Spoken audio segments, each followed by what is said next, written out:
Thanks for tuning in. This is a tutorial to kind of help people who are new to Copic markers. These are 3 of the most commonly used alcohol markers. A lot of times artists think they have to use a lot of highly expensive tools and equipment, but you can invest in some things that are expensive, like a few Copics in colors that you want, and then you can use cheaper materials like Sharpies and you'll get those same kind of gradation results. So the first thing I want to show you is practicing stroke techniques. When I'm doing strokes with a Copic marker, you'll notice I have this flicking motion where you flick the brush. You're using an actual brush on the end of this. It's a felt tip brush. And so what that means is that you have various pressure points. And this means that you can create a thick line or a thin line, depending on what you're trying to do.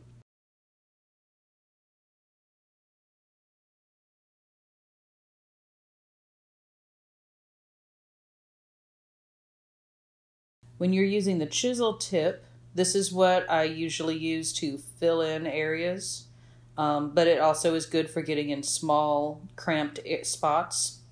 So it's good for large surface area, and it's also good for smaller, thin, consistent lines. Now with the Sharpie, this is another alcohol marker, and you can certainly use these. There's nothing wrong with using a Sharpie. But you'll notice that it has a smaller tip. This is felt, and it doesn't give the same way that a Copic marker does with the brush tip. You do get nice consistent lines, and you can block in a lot of color with a Sharpie. And you can actually get some good coverage.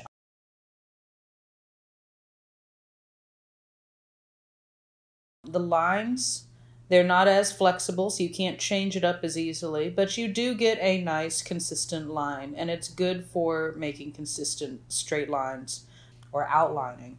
Those are very good ways to use Sharpies. Unfortunately, Sharpies are not double tipped, so in order to get a double tip, you have to use something different. The Ohuhu marker has a felt tip on one side, similar to the Sharpie, but a little bit shorter, and then it has a chisel tip on the other, similar to the Copic marker. Now that chisel tip is great for getting a lot of good coverage, and the thinner tip, the felt tip, is good for getting those fine, thin lines. So Ohuhu kind of blends those two features pretty nicely. Now when it comes to blending colors, there's a difference. And it's not just a difference in terms of the brush tip or the felt tip. It's not a difference in the type of chisel. It's a difference in the ink and its saturation. So here, I'm going to start by doing this swish and flick motion. So think back to Harry Potter and think of those kind of flicking motions. You start by pressing on the paper and then you flick the pen outwards. This allows it to blend pretty nicely. Now, you can go back over and over and over again on top of these, but this is a way to get a nice gradient. So here I'm coming back and I'm keeping that swish and flick motion going. You can see as the color starts to blend together and it's starting to look like a natural gradient. I'm still getting that line down the center, and that's because I didn't go back and forth over it a whole lot. The goal with any kind of alcohol marker is to completely soak your paper. Soaked paper, see, it's going away now. Soaked paper is what really makes a difference. Soaking your paper allows it to completely absorb all of the pigment, and this makes a big difference when it comes to actually getting that kind of gradient because the pigments can blend together in the places where the paper is soaked. Now where I'm putting this new color down, the paper is not soaked, it's still dry. And so you can see immediately that it seems out of place. I waited a little bit too long. You want to keep going back over and over the areas to keep the paper wet. And this is going to make a big difference when you go and you're coloring. So you see as it gets wetter, it starts to blend more. But again, I waited a bit in between these, and so you're still getting those lines. Whereas you don't see them with the first color that I used.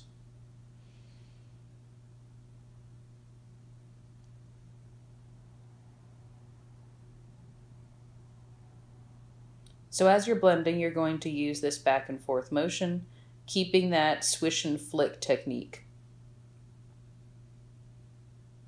Again, your goal is to soak the paper.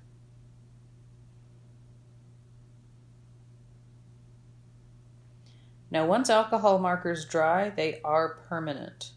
So you're not going to be able to go back in and do a whole lot of re-soaking and re-editing. That's why it's important to work quickly while everything is wet in the areas that you're trying to cover. So for example, with a character, you'd want to do all the skin first.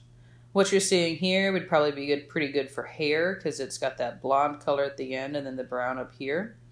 And so that would be pretty nice. You'd start off with the hair first, finish that, let it dry, and then move on to doing the skin or wherever else you want to focus.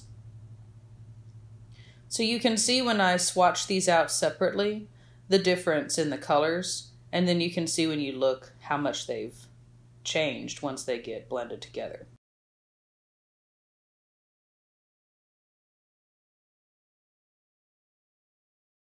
Blending Sharpies is difficult because again, it has that felt tip, so you can't really soak the paper. This means that if you want to blend colors with Sharpies, it's good to use Copics. They work really nicely because the Sharpies are highly pigmented, but the Copics have a lot of wetness to them. They have a lot of alcohol ink. So what this means is you can use Sharpie with Copics and you can get nice smooth blending lines, even though you might not expect that from Sharpies, considering they do have that felt tip that's very stiff.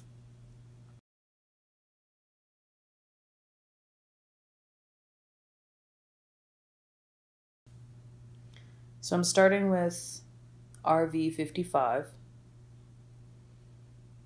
And again, I'm doing that swish and flick motion where you start off kind of pressing a little heavier and then you end up lightening it as you get to the end of your stroke.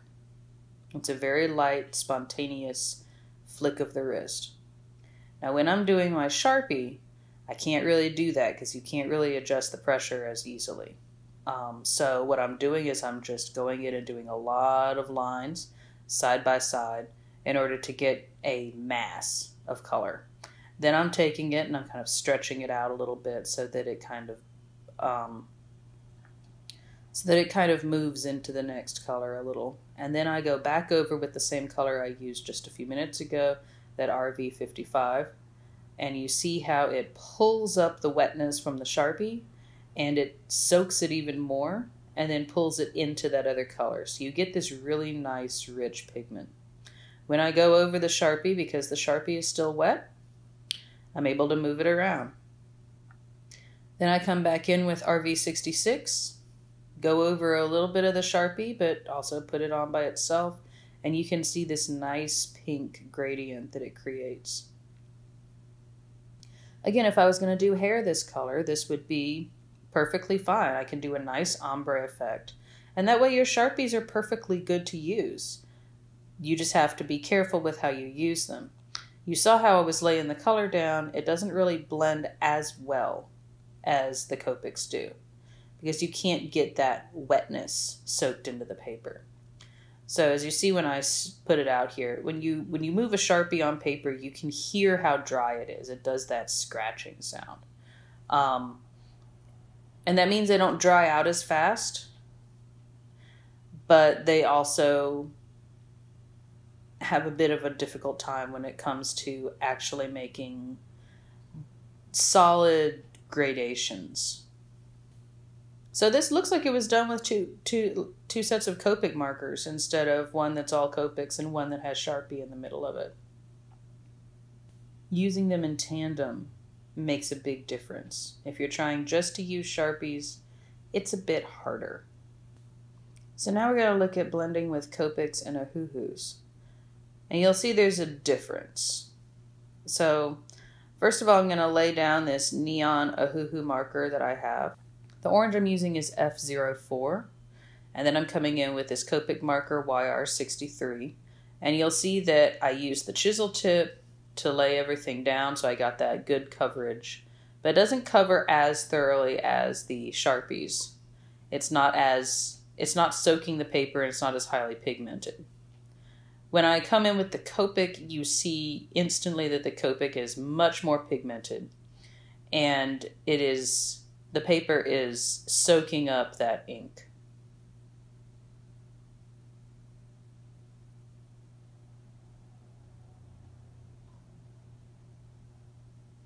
But you also notice when I put the Copic down, it doesn't blend as much into the Ohuhu marker.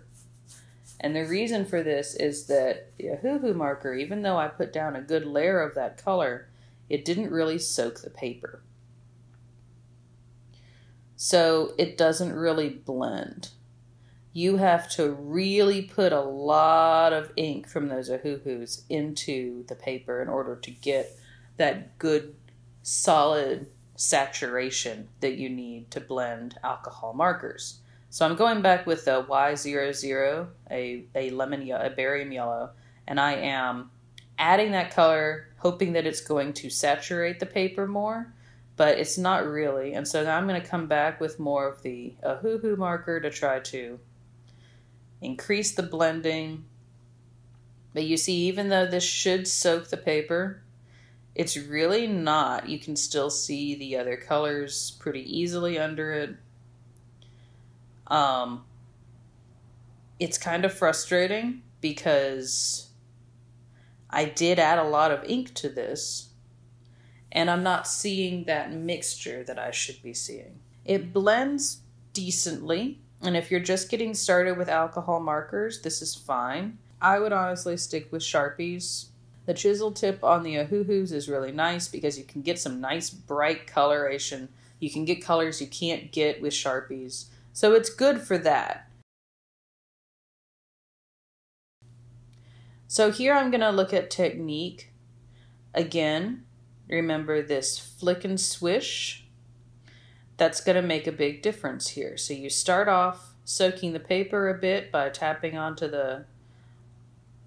of harder, and then you swish it out and it gives you this nice gradated effect.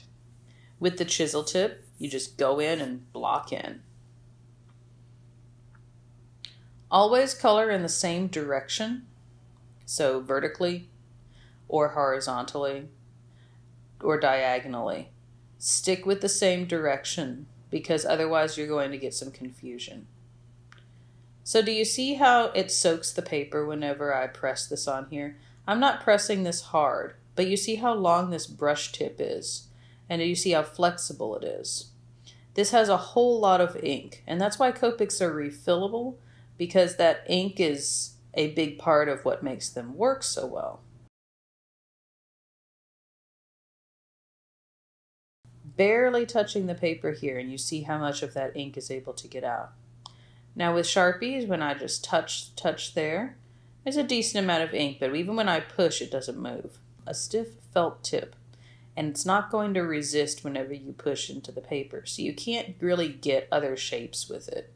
It's just variations of dots. The lines are pretty consistent, and I don't have to push hard on them in order to get it to give a lot of ink out. Now the Ohuhus, they have a very tiny, thin felt tip.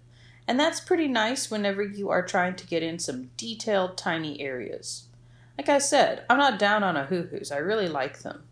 But you see, whenever I push, the felt tip gives more than the Sharpie does, but it doesn't really give a whole lot. The flow is a little inconsistent compared to the Sharpie. So, overview. Pay attention to the tip choices. You've got felt tip, brush tip, and chisel. And different brands come across in different ways. Blending. Light strokes are important. When you're laying down color, that you need to make sure that you're saturating the paper. So other types of pens on top of it, other types of markers on top of it are going to really help. The markers are all different. Each one uses a different ratio when it comes to their ink. They use different ink blends. I hope you found this helpful. Please follow or subscribe to me at morbidsmile.com, my website. Subscribe to me on YouTube, and thank you for supporting me on Patreon.